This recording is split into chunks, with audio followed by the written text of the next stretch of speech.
Bonjour, aujourd'hui je reviens avec une vidéo un peu bonus car il s'agit d'un patron qui n'était pas prévu au programme. C'est un cadeau que nous fait Princesse Tam Tam pour le lancement de notre nouvelle collection Voyage Voyage. C'est la robe chemise qui existe en version viscose petit pois ou version viscose palmier et nous avons eu envie de rester dans le thème tropical et de faire cette chemise version liquette avec une petite rayure popeline adorable et ça sera, je pense, l'accessoire ultime pour donner un petit côté estival à toutes vos tenues. J'ai hâte de voir ce que vous allez en faire et vous allez voir, c'est très facile, on se lance. Alors on va commencer par les devants et on va fermer les pinces poitrine. Vous allez voir, il y a des petits crans sur les côtés. Vous pouvez vous aider d'une règle pour tracer les pinces, vous savez que j'aime bien faire ça. On épingle de façon perpendiculaire, c'est mieux. On ferme les pinces, ensuite on n'oublie pas de faire l'autre côté, on repasse, on aplatit avec la pince vers le bas. Vous pouvez aussi retourner sur l'endroit et repasser de façon à rendre votre travail bien plat. Et ensuite, nous allons préformer la patte de boutonnage du côté droit et du côté gauche. Pour cela, vous avez des petits crans. Vous en avez 3 en fait, en haut et en bas. Il va falloir que vous pliez 2 fois. Alors, une première fois, c'est de mémoire 1,5 cm et une seconde fois, un autre 1,5 cm. Vous pouvez vraiment vous aider du fer à repasser et des crans pour avoir une belle ligne droite. Et si vous avez un tissu rayé comme nous, c'est encore plus simple. Une fois que vous avez bien préformé au fer, vous allez faire une piqûre nervure sur le bord de votre repli. On continue et on fait évidemment pareil pour l'autre côté. Et donc maintenant, nous allons faire l'ourlet arrondi. Laure, la reine des patrons, nous a donné une astuce incroyable pour faire un ourlet courbe. Vous allez faire une piqûre morte du coup, à 1 cm du bord. Et ça, en fait, ça va vous servir de guide et ça va en fait aider votre tissu à se pré-plier de façon arrondie.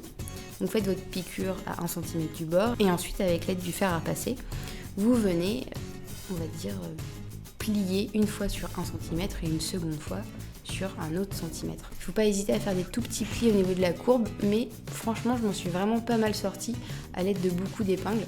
Une fois que vous avez bien repassé et épinglé, on met le tout sous la machine et on fait une petite piqûre pour maintenir cet adorable ourlet arrondi. Évidemment là je vous montre le devant, mais il faudra faire la même chose sur le dos. Vous allez venir ouvrir la fin de l'ourlet avec un cran qui va vous permettre en fait de libérer un peu de tissu pour faire la couture du côté. Maintenant nous allons assembler les devants au dos et pour cela évidemment vous épinglez endroit contre endroit. Il n'y a pas vraiment d'enjeu vu que ce sont que des coutures droites. On passe sous la machine. On peut faire un petit point zigzag, mais nous on avait envie de sortir la surjeteuse de compète pour vous montrer un petit peu. Donc on a surjeté les coutures côté et les épaules. On n'oublie pas de repasser parce que c'est pas parce qu'on a surjeté qu'on ne repasse pas. Je vous le répéterai jamais assez, mais un bon vêtement c'est 70% de couture et 30% de repassage. Maintenant nous allons passer aux manches. On va commencer avec la fente indéchirable. Vous prenez la petite partie du biais et vous allez venir ouvrir la fente de votre bas de manche carrément à 180 degrés et vous allez épingler votre petit morceau de biais sur cette droite là et vous piquez à 0,5 du bord. Donc une fois que vous avez piqué, vous allez prendre le fer à repasser et vous allez replier 2 fois 0,5 cm comme un biais et vous allez venir cacher votre couture et le bord franc dans votre biais. Et une fois que vous avez fait ça, vous réépinglez le tout et on passe sous la machine. Donc là vous me dites, bon bah super, c'est pas mal mais il y a une espèce de petit bec, donc il n'y a pas de stress. Le petit bec on va venir le fermer en faisant une piqûre en diagonale de cette petite partie là qui dépasse. Donc super, avant de fermer la manche, nous allons venir ajouter la petite patte qui se trouve à l'intérieur de cette dernière, qui va vous aider en fait à roulotter vos manches et venir accrocher le roulotage sur le bras. Pour la patte qui se trouve à l'intérieur de votre manche, c'est pas très compliqué, c'est juste un rectangle de tissu qui se trouve sur votre patron évidemment, que vous allez plier en deux. Vous faites une piqûre en angle droit, un petit côté et le long côté, et après vous le faites coulisser comme une chaussette et vous fermez la partie supérieure.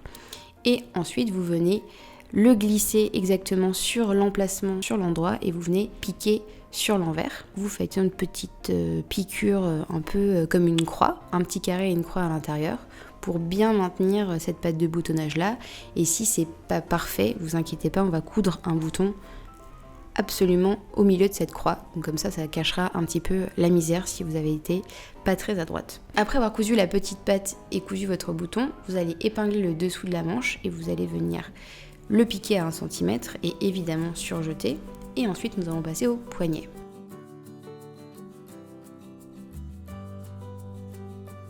Nous allons passer au poignet. Donc pour le poignet, c'est toujours la même histoire avec une fente indéchirable. Vous allez venir fermer les 2 petits côtés de votre poignet une fois que vous l'avez plié en 2 à l'aide du fer à repasser. Donc vous piquez les 2 petits côtés à 1 cm du bord et vous venez retourner le tout. Et n'hésitez pas à vous aider d'un petit critérium pour pousser les coins ou d'un ciseau, mais faites attention de ne pas percer votre poignet. Et vous allez venir épingler le bas de la manche avec le poignet. Et là vous me dites ouais mais la manche elle est plus longue par rapport au poignet. C'est parce que il y a un pli qui se trouve sur votre patron. Il y a des petits creux, il ne faudra pas oublier de reporter. Et ensuite vous créez votre pli et vous allez voir, bim, ça fit parfaitement. Vous piquez à la machine à 1 cm. Vous allez refermer le tout pour faire disparaître cette couture à l'intérieur de votre poignet.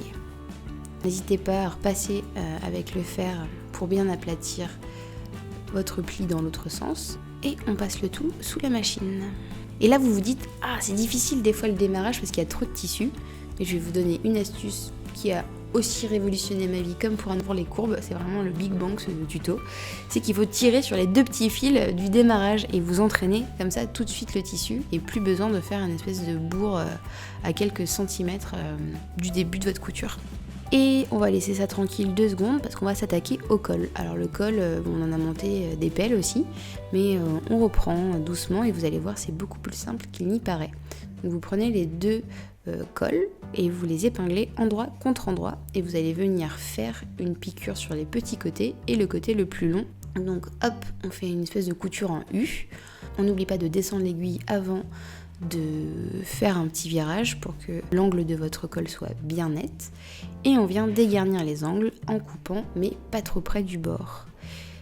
On pousse avec un critérium ou la pointe de son ciseau et on repasse. Vous allez venir glisser votre col retourné à l'intérieur des 2 pieds de colle endroit contre endroit. En fait vous allez prendre ce col en sandwich dans les pieds de colle et vous pouvez faire coïncider en fait si vous voulez les milieux de votre col et de votre pied de colle et ensuite épingler à droite et à gauche. On épingle, on n'oublie pas d'épingler aussi les petits côtés et on passe le tout sous la machine en faisant une piqûre à 1 cm. Et si vous voulez vous faciliter la vie, vous pouvez aussi préplier un des côtés du pied de colle à 1 cm. Une fois que vous avez préplié votre pied de colle, et vous allez venir assembler la partie que vous n'avez pas prépliée avec l'encolure de votre chemise.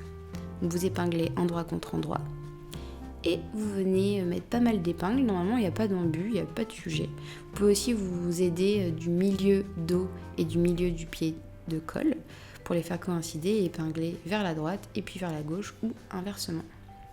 Donc une fois que vous avez épinglé, vous passez le tout sous la machine et vous piquez à 1 cm.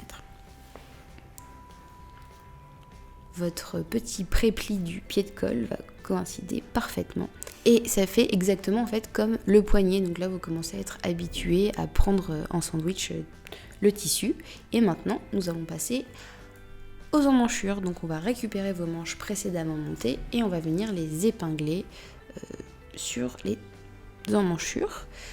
Donc vous épinglez tout le pourtour de l'emmanchure et vous venez passer le tout sous la machine à 1 cm. Et une fois que vous avez fait ça, vous pouvez venir zigzaguer cette couture ou la surjeter si vous avez la chance d'avoir une surjeteuse.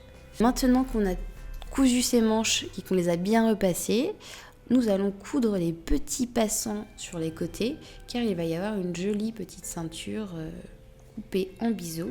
On vous invite à essayer la chemise sur vous et de choisir où est-ce que vous avez envie de placer les passants en fonction de où se trouve votre taille. Donc vous épinglez en haut et en bas le passant et vous venez faire une piqûre avec pas mal d'allers-retours avec le point d'arrêt pour bien fixer ce dernier. Vous allez venir faire une petite couture sur les côtés de votre robe au niveau de la jonction du devant et du dos pour bien solidifier, on va dire, cette partie.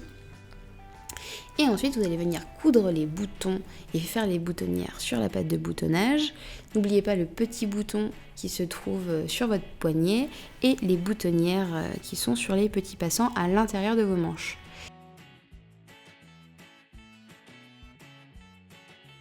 Une fois que vous avez fait ça, vous venez coudre une étiquette ou pas. Et j'ai envie de vous dire, tada! Et voilà la robe Kino, j'espère qu'elle vous aura plu. Vous allez voir, c'est une robe minute, elle est hyper facile. Elle est parfaite pour la plage.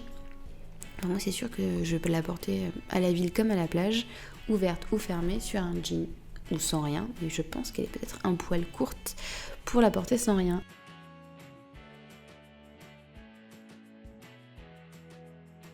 Merci encore à Princesse Tam Tam de nous avoir offert ce patron. Et vous pouvez le retrouver dans votre espace PDF ainsi que sur le blog makemylimonade.com. Je vous embrasse et n'hésitez pas à partager vos réalisations sur les réseaux sociaux avec le hashtag WearLemonade ou à nous identifier sur vos publications.